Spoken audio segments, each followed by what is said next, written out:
శ్రీకాకుళం మండలంలో పొన్నాం పంచాయతీ, ఇది పొన్నాం గ్రామం, వంశధార నది ఒడ్డుని బోనగట్టు అని ఉండేది. గత ప్రభుత్వం అయ్యంలో 10 నెలల క్రితం, 6 నెలల క్రితం ఫిబ్రవరి నెలలో ర్యాంప్ కోసం త్రోవ చేశారు.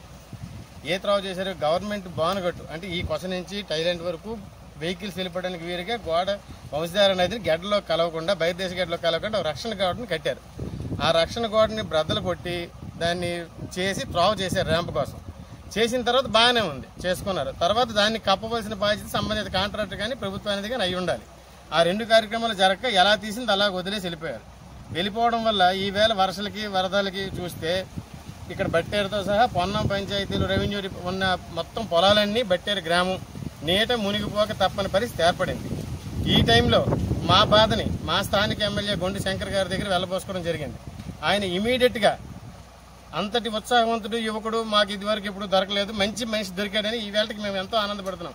ఆయన అంతే ఉత్సాహంగా ఇమీడియట్గా కలెక్టర్ గారి దృష్టిలో పెట్టి అది ఏం చేశారో ఎలా చేశారో మాకైతే తెలియదు, కానీ మొత్తం డిపార్ట్మెంట్ జిల్లా యంత్రాంగం మొత్తం ఇక్కడికి వచ్చి 24 అవర్స్లో దీన్ని కప్పించారు. దీన్ని కప్పించి ఈ వచ్చిన వర్షాలు మంచి వర్షాలతో కూడా కప్పించారు. అది గొప్పతనం. వర్షాలు తగ్గిపోయిన తర్వాత చూసుకుందాంలే అని కాకుండా డిపార్ట్మెంట్ మొత్తం ఇక్కడ దిగి అన్ని రకాల డిఈలు, ఏఈలు, ఎంఆర్ఓలు, ఆర్డీఓలు, స్పెషల్ ఆఫీసర్స్, సిఈఓస్, జేసీలతో సహా ఇంజనీర్లతో సహా వచ్చి ఉండి దగ్గరుండి నిన్నంతా ట్రాక్టర్లు, మోటార్ వెహికల్ అన్ని పెట్టేసి దీన్ని కప్పించి రక్షణ వలయాన్ని తయారు చేశారు. ఈ రోజు కూడా పని కంక్లూజన్ చేయడం జరుగుతుంది. ఈ సందర్భంగా మేము మమ్మల్ని, మా గ్రామాన్ని మరొక నిన్న విజయవాడలోని మునిగినట్టుగా కాకుండా అలాగ కాకుండా రక్షించినందుకు ప్రత్యేకించి మా గొండు శంకర్, మా శ్రీకాకుళం నియోజకవర్గం ఎమ్మెల్యే గారికి ప్రత్యేకించి ధన్యవాదాలు తెలుపుతున్నాం. మేమే కాదు, ఈ చుట్టుపక్కల గ్రామస్తులందరూ కూడా సర్వదా అతనికి రుణపడి ఉంటాం ఈ విషయంలోనే తెలియజేసుకుంటున్నాం. చాలా ఆనందంగా ఉంది. ఎంత ఏరు వచ్చినా, సుమారు 50-60 వేల క్యూసెక్లు వచ్చినా మాకు ఇప్పటికి మరి బాధ అయితే మాత్రం ఉండదు, ఎటువంటి పరిస్థితిలో ఉండదు. వేసవిలో దీనికి మళ్ళీ చేయిస్తామని చెప్పి డిపార్ట్మెంట్ వాళ్ళు సహకరించారు, వాళ్ళు మాట్లాడడం జరిగింది.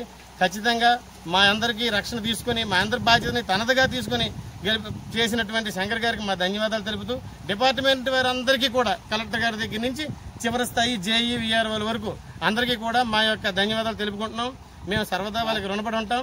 ఈ రాత్రి పౌలు కష్టపడి చేశారండి. డ్రోన్స్ తీసుకొచ్చారు, డ్రోన్ కెమెరాలతో తీసుకొని పాపం బురదల్లో రాలేక పడిపోయారు కూడా చాలా మంది, అంటే డిపార్ట్మెంట్ వరకు పెద్ద స్థాయిలోని. వీళ్ళందరికీ ధన్యవాదాలు తెలుపుకుంటున్నాం సార్. ముఖ్యంగా మమ్మల్ని రక్షించారు, మా రెవెన్యూ గ్రామంలో ఉండే పొలాలను రక్షించారు, మా పక్క విలేజ్లో ఉండే బట్టేరు గ్రామాన్ని పూర్తిగా రక్షించారు. ఈ యొక్క సంతోషం ఏ విధంగా చెప్పాలో కూడా మాకు అర్థం కావట్లేదు. మీరు సడన్గా వచ్చారు, మేము పని చేసుకుని కంక్లూజన్ ఐడియాలో ఉన్నాం. ఈ మిగతా 2 లక్షలు ఒకసారి మీ వయసు